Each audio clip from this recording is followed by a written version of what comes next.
Greetings and peace to you. I hope you're well and in good health, of a sober mind, and in spiritual equilibrium.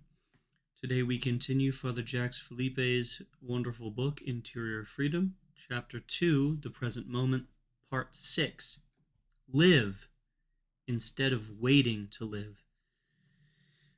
Our present life is always something good, for the Creator has endowed it with a blessing he will never cancel, even though sin has complicated things. God saw that it was good, the book of Genesis tells us. For God, seeing means not merely taking note, but actually conferring reality. This fundamental goodness of life is also expressed by Jesus. Is not life more than food, and the body more than clothing? Sometimes, though, it isn't worry that causes us to focus on the future, but the hope of something better or happier. It may be a very specific event, like a reunion with someone we love, or coming home after a long, tiring journey. Or it may be less well defined, the time when things will go better, circumstances will change, life will be more interesting.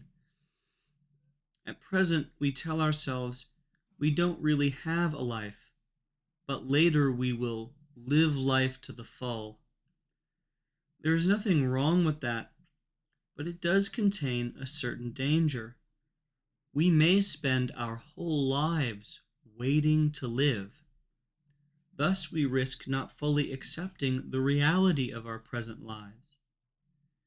Yet, what guarantee is there that we won't be disappointed when the long-awaited time arrives?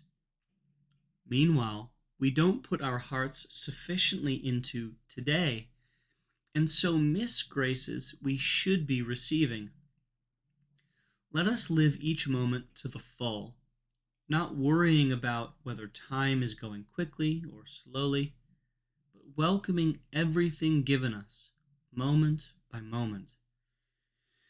To live today well, we also should remember that God only asks for one thing at a time, never two.